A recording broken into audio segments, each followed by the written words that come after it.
దేవుడి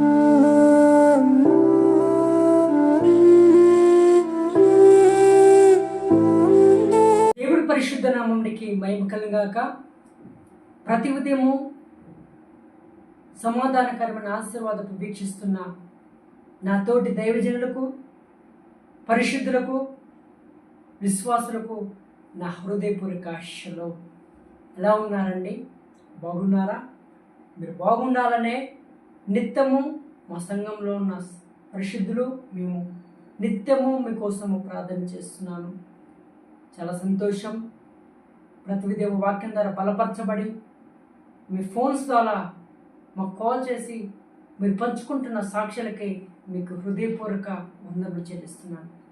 ఈ ఉదయం సమాధానకరమైన ఆశీర్వాదపు వాక్యం మన పరిశుద్ధ గ్రంథము తెలిసి యోహానుకు రాసిన సువార్త 14వ అధ్యాయం 27వ లేఖనం.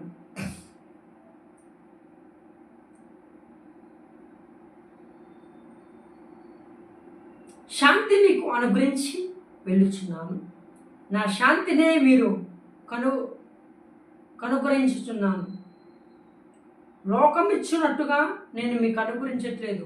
మీ హృదయమును కలవరపడకు నీకుడి, వేరవు నీకుడి. స్తోత్రం కలుగునుగాక దేవునికి. నా శాంతిని మీకు అనుగ్రహించుచున్నాను, లోకములు ఇచ్చినట్టు మీకు ఇవ్వట్లేదు.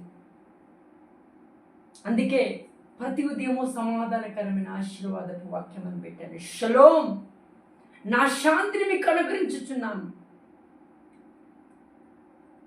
ఎప్పుడైతే ఆ శాంతిని మనం రిసీవ్ చేసుకుంటామో బిడ్డ, ఆ సమాధానం నీకు కలుగుతుంది. సమాధానకర్త అయిన యెషయా గ్రంథంలో ఉంటుంది కదా, ఆయన ఆశ్చర్యకరుడు, ఆలోచనకర్త, సమాధానమునికి అధిపతి అయిన దేవుడు. నీ శాంతిని అనుకరిస్తున్నానని మాట్లాడుచున్నాను.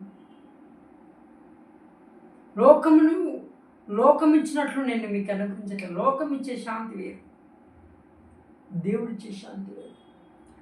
లోకం ఇచ్చే శాంతి కొద్ది కాలం వరకే, హల్లెలూయా. కానీ పరిశుద్ధాత్మ ఇచ్చే శాంతి చిరకాలం. ఎప్పుడైతే ఆ శాంతి, ఈ శాంతి ఎలా దొరుకుతుంది అంటే పరిశుద్ధాత్మతో సహవాసం ఉన్నప్పుడు, పరిశుద్ధాత్మ నువ్వు అనుభవించినప్పుడు చుట్టుపక్కల చూసిన ఏందిరా ఇంత శ్రమ కలుగుతుంది, ఇంత నష్టం ఉంది, అయినా నీ మనసు అంత ప్రశాంతంగా ఉంటావు, నెమ్మదిగా ఉంటావు అని అంటుంటే అప్పుడు నువ్వేం చెప్తుంది తెలుసా? అవును, నా పరిశుద్ధాత్మ దేవుడు నాకు శాంతిని అనుగ్రహించి వెళ్ళాడు. పరిశుద్ధాత్మ చేత నింపబడి ఆయన లీడింగ్లో నడుస్తున్న వారు ప్రశాంతత కలిగి ఉంటారు, శాంతి కలిగి ఉంటారు.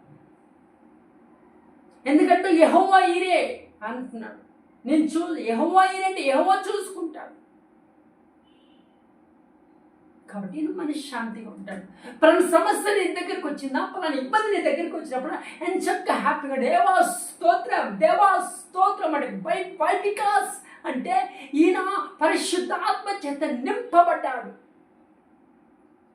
కాబట్టి ఆయన మనసంతా నెమ్మది, శాంతిగా ఉంటాడు. వావ్, రిలీఫ్ అనిపిస్తుంది. ఎందుకంటే నీలో ఉన్నవాడు లోకంలో ఉన్నాడు కంటే గొప్పవాడు. ఈ పరిశుద్ధాత్మ దేవుడు నీ హృదయంలో ఉన్నాడు అనుకో బిడ్డ, ఈ పరిశుద్ధాత్మ దేవుడు నీ గృహంలో ఉన్నాడు అనుకో, ఆ కుటుంబము శాంతిగా ఉంటుంది, ఆ కుటుంబం ఉన్న ప్రజలు శాంతిగా ఉంటారు, ఆ పరిశుద్ధాత్మ అనుభవించిన వ్యక్తులు కూడా శాంతిగా ఉంటారు.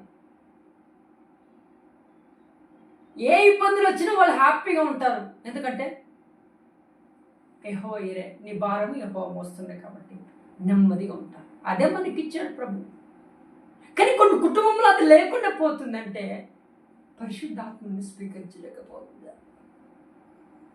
గొడవలు, కొట్లాటలు, చీటికి మాటికి అరుసుకోటాలు, ఏ కోపము, దేశము, అసూయ, ఇంట్లో బయట టెన్షన్ ఇంట్లో తీసుకురావటము, పిల్లల మీద చూపించటము, భార్య మీద చూపించటము, భర్త డబ్బు లేకపోతే డబ్బు ఉంటే ఒక తీరు, డబ్బు లేకపోతే ఒక తీరు, ఇవన్నీ కుటుంబంలో ఉండటం వల్ల పరిశుద్ధాత్మ దేవుడు ఆ గృహంలోనికి రాలేకపోతున్నాడు. పరిశుద్ధాత్మ దేవుడు ఆ గృహంలో ఉన్న ప్రజల హృదయంలోనికి రాలేకుండా ఇబ్బంది పడుతున్నాడు.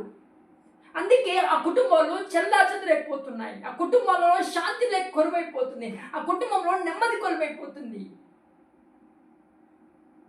కానీ ప్రభు ఈరోజు మళ్ళా వాక్యంతో మాట్లాడుతున్నాను. నా శాంతిని నీకు అనుగ్రహించుతున్నాను, నువ్వు రిసీవ్ చేసుకోవడానికి సిద్ధంగా ఉండు సంగమా.